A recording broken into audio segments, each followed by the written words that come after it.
Hello everyone, welcome back to the Storm 33. I am Tatiana. I'm here with some more Bible stories, okay, for October the 6th, 2024. This Bible story is titled Baby Moses Bible Story, A Baby in a Basket, Old Testament, Exodus 1, 2 through 10. And that's me, I'm Baby Moses. So let's begin. Before revenge only, okay? Yes. Pharaoh decreed that every baby boy born to the Israelites should be cast into the river. When Moses was born, his mother hid him for 3 months. Then she laid him in an ark and put it in the river. Miriam saw Pharaoh's daughter rescue baby Moses from the river and volunteered his mother to be his nurse. Do you ever wonder how we can protect ourselves from harm and illness? While we take many precautions in our daily lives, it's important to remember that only God has the power to shield us from sin and evil in the world. Take the story of Moses for an example. His mother kept him safe as a baby, but it was ultimately God's plan that protected him throughout his life. As Moses was rescued from the water, he went on to lead God's people out of Egypt. We can trust in God to keep us safe and guide us towards eternal life. Explain to students that the story will feature elements of God's salvation and protection as well as His purpose and plans for our lives. Bible lesson. The story of Moses is an important period of biblical history, especially considering how it ties to the deliverance of Jesus Christ. For this lesson, the focus is on the birth of Moses and his salvation from death through basket floating. Have older students take turns reading verses out of a Bible. You could also dramatize things by having students act out parts. For younger students, read a simplified or storybook version. Now there arose a new king over Israel who did not know Joseph. And he said to his people, Behold, the people of Israel are too many and too mighty for us.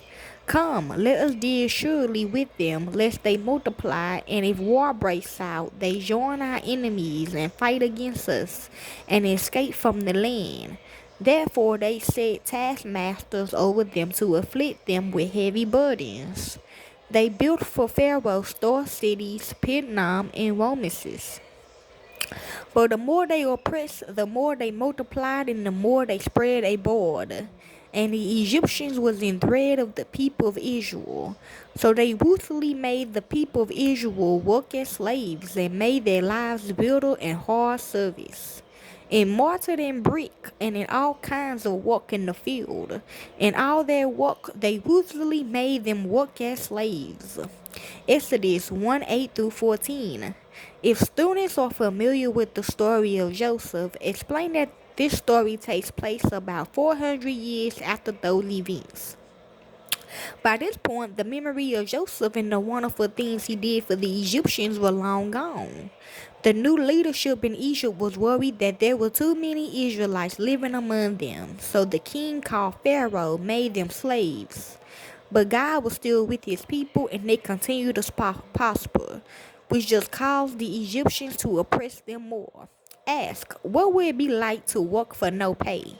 Why do you think the Egyptians are doing this?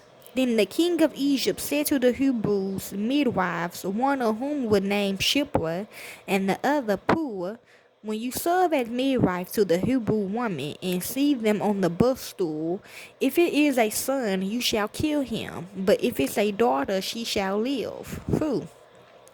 But the midwives feared God and did not do as the king of Egypt commanded them, but let the male children live. So the king of Israel called the midwives and said to them, Why have you done this, and let the male children live?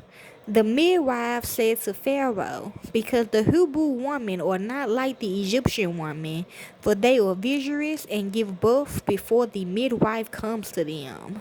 So God dealt well with the midwives, and the people multitude and grew very strong. And because the midwives feared God, he gave them families.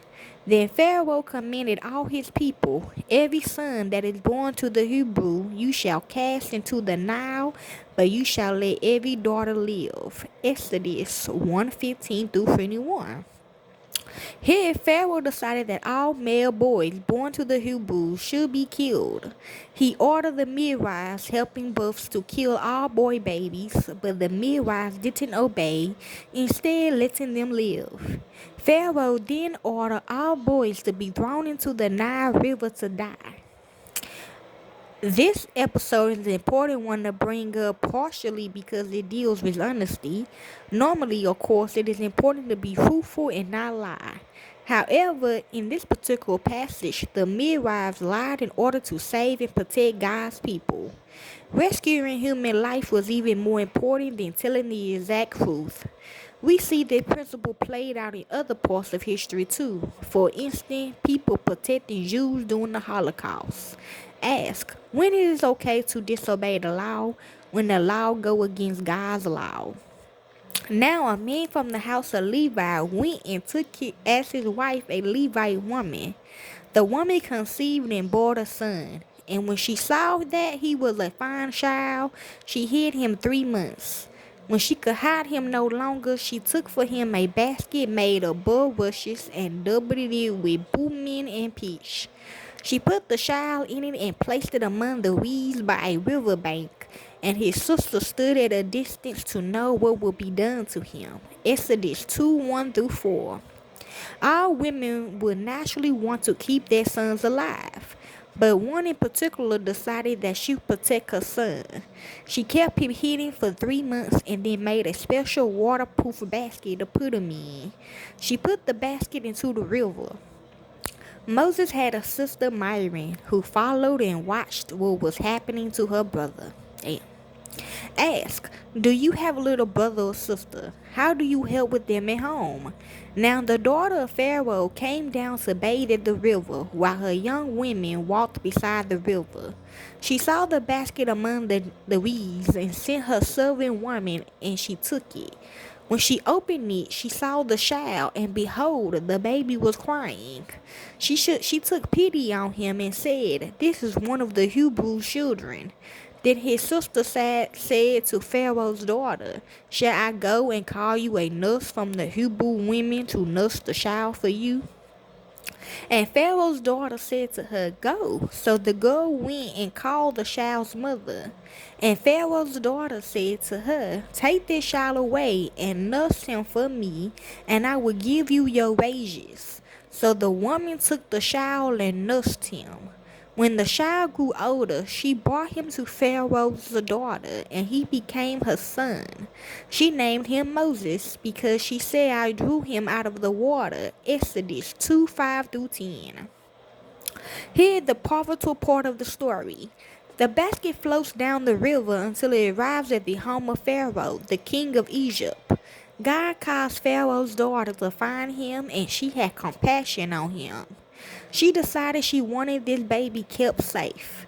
Conveniently enough, the baby's sister was nearby, and she offered to help find someone who could nurse the boy until he was old enough to return to Pharaoh. The daughter named him Moses, meaning out of the water, because she pulled him out of the water. Ask, how did God keep Moses safe? Why do you think this is happening?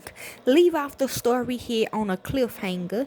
If you plan to do more with the life of Moses, remind students that God took care of Moses and had a special plan for him. God also protects us and has a plan for our lives. He will always be with us and keep us safe. Most importantly, He rescued us from sin and death and will always love us. Close with prayer, thanking God for protecting and guiding us in all things. Material needed: construction paper, decorated supplies, glue, markers or crayons, tape, scissors, cotton, protective gear, paper plates, paper bags, Bibles. Lesson opening. The story reminded us of God's protection and salvation. The survival of Moses involves elements of hiding, rescue, and water travel to get students thinking and ready to learn. Consider an activity opener along the lines. Hide baby Moses. Have one student or a teacher hide a baby doll somewhere within the classroom. Other students will race to be the first to find Moses among the reeds. Moses basket relay. Divide students into teams and have them race to take turns moving Moses back and forth. The catch: each team must wrap up the baby doll, Moses, and tuck it into a basket before carrying it on the other side and back. Who's that baby? Pick one student to be blindfolded. Other students will take turns making baby noises, crying, cooing, whining, etc. And have the blindfolded student guess which student is playing the baby. Look at Egypt and the Nile River on a map to locate where the story takes place. Discuss what is needed to care for babies. Talk about how hard it would be to keep a baby hidden for 3 months. I ain't gonna lie, I tried that one time. It's hard. Brick making. The Israelites had to make bricks for the Egyptians. Have students experience this labor by putting dirt and water together for a messy brick building time. Have the kids work in groups of 2 and 3 and pass out the story sequence sheets and one piece of construction paper. They would need to cut out the events from the story sequence sheets and work as a group to put the story in order.